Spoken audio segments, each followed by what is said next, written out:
Olá a todos, que bom que estamos aqui mais uma vez reunidos para realizar mais uma reflexão doutrinária, onde o tema de hoje é a paz, a pacificação. E o que dizer dessa virtude? O que dizer dessa condição espiritual? O que dizer dessa condição emocional? Jesus dedicou em seus ensinamentos um momento apenas para falar da pacificação, quando ele, no Monte das Oliveiras, falou sobre bem-aventurados os mansos e pacíficos. Se a pacificação não fosse algo tão importante, ele não teria dedicado alguns momentos da sua vida, da sua existência, para nos dar este ensinamento, que em qualquer momento, que em qualquer fase da nossa existência, qualquer momento que nós estejamos vivendo, sermos pacificadores nos ajuda e muito na resolução dos problemas ou simplesmente nos auxilia a seguir em frente e a caminhar nos caminhos traçados por Jesus. No livro Caminho, Verdade e Vida, tem um capítulo também que fala sobre a paz. E ele coloca que o Mestre, durante todo o período que ele esteve conosco, seu semblante e suas atitudes não eram de desequilíbrio, não eram de tortura, não era de aflição, mesmo diante das dificuldades, dos problemas, mas a paz era o seu semblante, a paz era a sua regra de conduta. Mesmo diante das blasfêmias, das calúnias, da traição, a paz de espírito que ele carregava norteava o seu comportamento, as suas decisões, o seu caminhar. E como nós estamos aqui para aprender com ele, vamos dedicar alguns instantes para falar um pouco sobre esse estado de espírito. Quando a gente abre o Evangelho, que também tem um capítulo dedicado a isso, que é o capítulo 9, Bem-aventurados os mansos e pacíficos, ele fala um pouco sobre a questão da palavra. E ele diz assim: Jesus estabeleceu como lei a doçura, a moderação, a mansuetude, a afabilidade e a paciência. E por consequência, condenou a violência, a cólera e até mesmo toda a expressão descortês para com seus semelhantes. Será que a gente tem prestado atenção do que sai da nossa boca? Será que nós estamos tratando o nosso irmão de forma caridosa? Ou de nós está saindo essas palavras descorteses, que ofendem, que machucam, que desestruturam, que desequilibram o ser? Será que nós temos noção da responsabilidade, do peso que é a palavra proferida a alguém ou a alguma coisa? Será que nós já percebemos que quando nós lançamos mão de um palavrão, ou se nós lançamos mão de uma palavra que alfineta, de uma palavra que fere, ela é carregada também de sentimento, muitas vezes negativo? E de onde veio esse sentimento, se não de nós? Do que estamos guardando dentro de nós? Então, nós somos responsáveis por tudo que falamos. E nós temos que tomar conhecimento que se, ao proferir palavras que machucam, palavras que alfinetam, palavras que ofendem, nós estamos ferindo, uma lei de Deus, que é a lei de amor. Ele mesmo diz aqui, é evidente que, como qualquer circunstância, a intenção agrava ou atenua a falta. Mas por que uma simples palavra pode ter tamanha gravidade para merecer tão severa reprovação? E o Evangelho nos diz é que toda palavra ofensiva exprime um sentimento contrário à lei de amor e caridade, que deve regular as relações entre os homens, mantendo a união e a concórdia. É um atentado à benevolência, entretendo o ódio e a animosidade. Então, quando nós falamos, quando sai da nossa boca palavras que ofendem, que humilham, palavrões, elas saem carregadas de sentimentos negativos e nós estamos ferindo a lei de amor e a lei de caridade com o nosso próximo. Nós estamos ferindo as leis de Deus. Será que nós já paramos para pensar por esse lado? Será que nós não devemos dar um pouco mais de atenção ao que está saindo da nossa boca, né? Com o filho, com o marido, com o familiar, com o vizinho, com o colega de trabalho, enfim, no trânsito, né? O que está saindo de dentro de mim é o que nós temos guardado. Se nós, já diz o ditado, né? Uma árvore boa não vai dar maus frutos, não vai sair de dentro de mim sentimentos negativos, ofensas, se eu sou uma árvore boa. Agora, se eu não sou uma árvore boa, vai sair tudo isso de dentro de mim, porque é o que eu cultivo, é o que eu guardo, é o que eu tenho. Então a gente precisa estar vigilante, porque a gente está no mundo de provas e expiações. Significa que nós não somos perfeitos, mas que temos como dever, principalmente por sermos espíritas, principalmente por conhecermos o espiritismo, nós temos o dever de ser melhor a cada dia. E na hora que eu identifico essa fraqueza da alma, nós precisamos combatê-la. E como é que a gente pode fazer isso?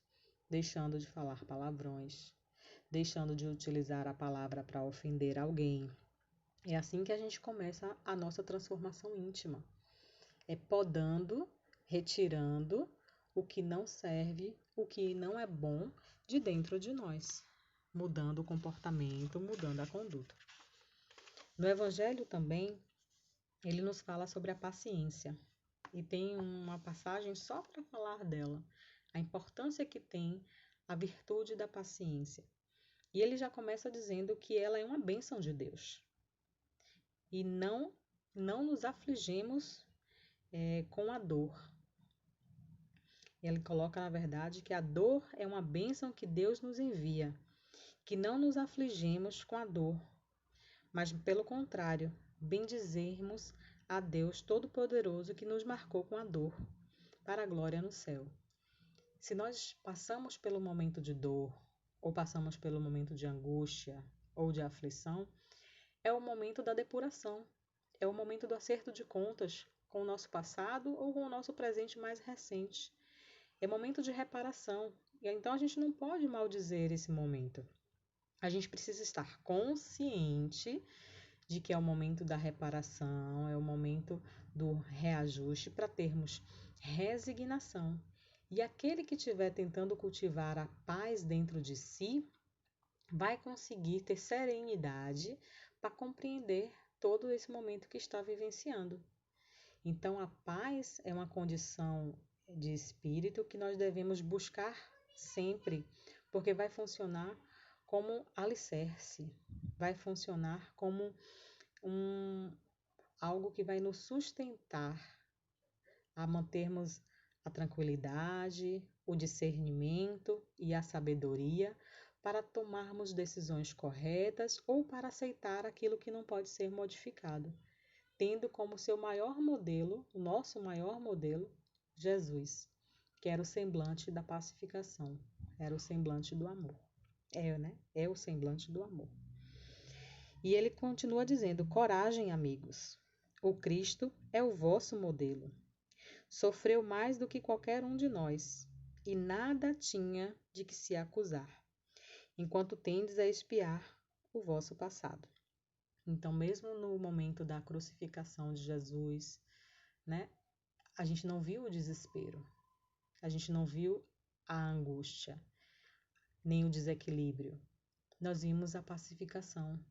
aquele homem resignado, aquele homem que aceita os propósitos de Deus, né? E é assim que nós devemos usá-lo como modelo em nossas vidas, trabalhando a pacificação em todas as circunstâncias, em todos os lugares, em todos os momentos.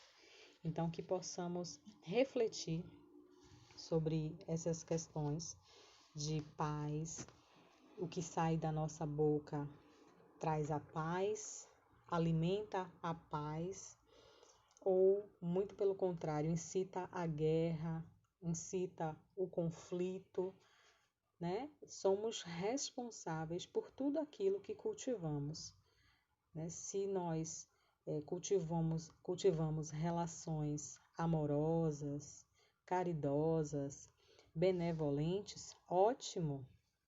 Estamos tentando seguir os ensinamentos do Cristo.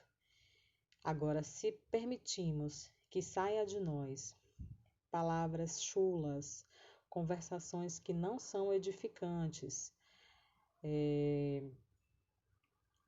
palavras ofensivas, aí sim estamos nos comprometendo com os ensinamentos de Deus, né? E aí seremos responsáveis e estaremos aumentando o nosso débito, a nossa conta com Deus. Que possamos fazer esse exercício de vigilância, né, de autoconhecimento e nos esforcemos para que mesmo diante da calúnia, mesmo diante da difamação, que nós possamos ter como instrumento a fé e a paz, para sabermos direcionar com sabedoria as palavras, não utilizando elas como instrumento de guerra, instrumento de disputa, mas que possamos utilizar a palavra como instrumento de paz, de reconciliação, de bondade, de propagação do bem. Mesmo diante das adversidades, mesmo diante do mal, que sejam nossas as palavras, aquelas que curam, aquelas que trazem esperança, aquelas que trazem a fé na palavra de Jesus. Que possamos ser propagadores sempre do bem. Que possamos ser responsáveis por tudo que sai de nós, tanto da boca quanto do coração. Que nunca mais nos esqueçamos que, junto com as palavras, vão os nossos sentimentos e somos responsáveis por aquilo que armazenamos dentro de nós. Que possa sair do nosso coração apenas o que for bom, nada de rancor, nada de ira, nada de vingança, ódio, raiva, nada disso. Que não deixemos esses sentimentos que um dia já fizeram morada dentro de todos nós. Não nos enganemos. Temos o nosso passado comprometedor, por isso que ainda estamos nessa condição espiritual. Mas que possamos combater a cada dia, a cada novo dia, essas imperfeições da alma que teimam em estar vivos dentro de nós. Que possamos combater essas imperfeições do coração, dando lugar a sentimentos mais nobres, tanto nas palavras como nas atitudes, né? Que a nossa boca fale o que tem no nosso coração e que tenha no nosso coração bons sentimentos, para que, quem sabe assim, possamos nutrir relações mais saudáveis e assim possamos auxiliar o nosso planeta, né? Porque nós não vivemos só. Somos uma única família, nós somos uma família universal. E quem sabe, nutrindo relações saudáveis interpessoalmente, possamos ter uma família universal saudável e assim estaremos sendo responsáveis pela transformação do mundo em um mundo melhor do que ele está hoje. Se hoje ele não está como eu gostaria que ele estivesse, nós precisamos refletir que somos responsáveis também corresponsáveis por isso, tanto pelo nosso passado quanto pelo nosso presente mais recente, mas que munidos da necessidade e munidos da vontade de querermos ser melhores a cada dia, possamos estar vigilantes com a nossa palavra e com o nosso coração, para que possamos nutrir a paz, semear a paz, né? Dentro de nós e fora de nós. Eu não consigo imaginar propagando a paz entre as pessoas se eu não tiver em paz. Eu não posso querer transmitir paz para alguém se eu não estiver em paz. Então eu preciso primeiro organizar esses meus sentimentos, estar em paz comigo mesmo, para que eu consiga emitir paz, transmitir paz a outras pessoas. Então, existe um longo caminho a percorrer de autoconhecimento, de transformação íntima, de mudanças morais, né? Para que possamos ter condição de colocar para fora somente o que for bom e não alimentar mais as vicissitudes morais. Que o Mestre Jesus esteja conosco nessa caminhada, nos fortalecendo com essas reflexões, nos dando coragem para seguir o caminho adiante, que precisa ser seguido com paz, com serenidade e com amor. E que Deus nos abençoe.